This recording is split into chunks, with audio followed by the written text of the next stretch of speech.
কি হয়ে গেল? কি হয়ে গেল আমার? কারখানায় কি করে আগুন ধরে গেল? আমার সব শেষ হয়ে গেল, সমস্ত টাকা পয়সা অফিসের মধ্যে আছে। না না না না, আমাকে যা হোক করে টাকা পয়সাগুলো উদ্ধার করতে হবে, না হলে আমার সর্বনাশ হয়ে যাবে।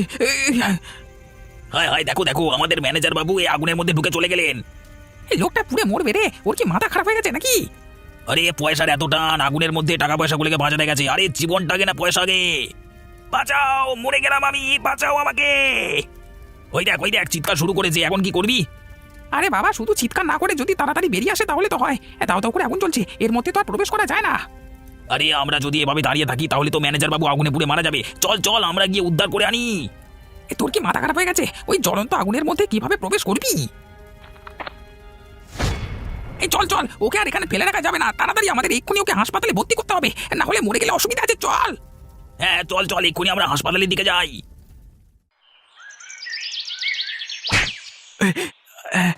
আপনি আপনি আমাকে মারলেন বাবু, আপনি আমাকে মারতে পারলেন? তাকে তোকে গুড় দিয়ে চাটবো? এই শয়তান, সত্যি করে বল, আমার তৈরি নতুন সোনার হারটা কোথায় রেখেছিস? আপনি আমাকে বিশ্বাস করুন বাবু, আমি ওই হাটটা সম্বন্ধে কিছুই জানি না। আপনি শুধু শুধু আমার উপর সন্দেহ করছেন। শুধু শুধু সন্দেহ? এই গাধা, তোকে আমি বিশ্বাস করে কাজে রেখেছিলাম। তোর এই অবস্থা দেখে আমার মায়া হয়েছিল। এখন দেখছি তোর মতো ছাগলকে বিশ্বাস করে ভুল করেছি। আপনি ভুল করছেন বাবু, আমি আপনার বিশ্বাসের মর্যাদা রেখেছি। আমি আপনার সাথে বেইমানি করতে পারি না। আমি আপনার নুন খেয়েছি। নুন খেয়েছিস না চিনি খেয়েছিস সেটা তো বোঝাই যাচ্ছে। তোকে আমি পুলিশে দেব।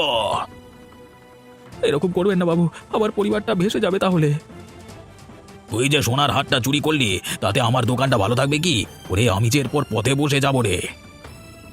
বাবু, আবার মনে হয় আপনি ওটা অন্য কোথাও রেখে ভুলে গেছেন। কি উল্টে আমাকে দোষারোপ করছিস তুই? তোর তো সাহস কম নয়। তোর এটা মনে হলো কি করে যে আমি হারটাকে অন্য কোথাও লুকিয়ে রেখেছি? তুই বেরিয়ে যা, বেরিয়ে যা এখান থেকে, বেরিয়ে যা। ঠিক আছে বাবু, আমি চলে যাচ্ছি, কিন্তু আপনি এটা মনে রাখবেন, আমি এটা চুরি করিনি। যদি কোনোদিন দরকার পড়ে দয়া করে আমাকে ডাকবেন। তোকে আমি ছাড়বো না। যদি আমি অত দামি হারটা খুঁজে না পাই না, তোকে আমি জেলের ঘানি টানিয়ে ছাড়বো। আমার সমস্ত টাকা চলে গেল, এবার কি হবে? আহা, আমার সাধের লাউ গাছ কত বড় বড় হয়ে গেছে। তুই সারা জীবনই এইভাবে সুস্থ সবল থাক, সেটাই আমি চাই। তোকে দেখে খুব সুন্দর লাগে রে, একেবারে মন ভরে যায়। এখন তোকে লাউ দিতে হবে না, বর্ষাকালে যেমন দিস তেমন দিবি, কিন্তু তোকে আমি বড় করে তুলবো অনেক। কি গো, সকাল থেকে উঠে সারা দিন এই গাছের গোড়ায় বসে থাকলে হবে? অন্য কোনো কাজ নেই নাকি? আরে গিন্নি, এই বুড়ো বয়সে আমার কাজটাই কি বলতো?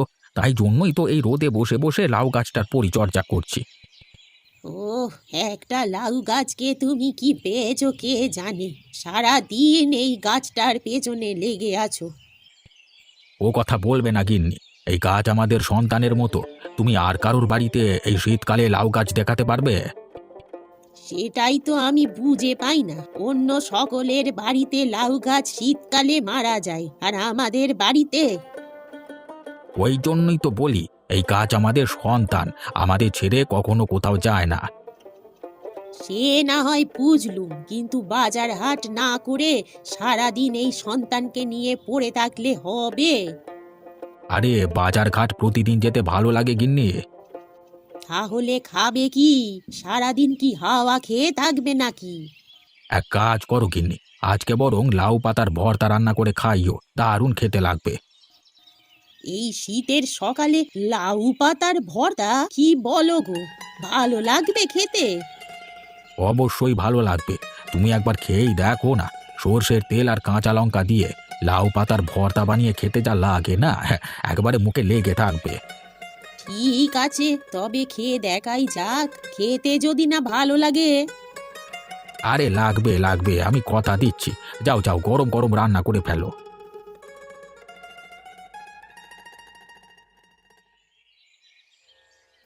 আমি কল্পনা করতে পারছি না গিন্নি, যে জায়গায় আমি সৎভাবে কাজ করলাম সেখান থেকে আমাকে আজকে চোর অপবাদ দিয়ে তাড়িয়ে দেওয়া হলো। আমি কিছুতেই এটা মেনে নিতে পারছি না। কিন্তু ব্যাপারটা কি হয়েছিল? হঠাৎ দিবাকর বাবু তোমার সাথে এমন ব্যবহার করতে গেলেন কেন?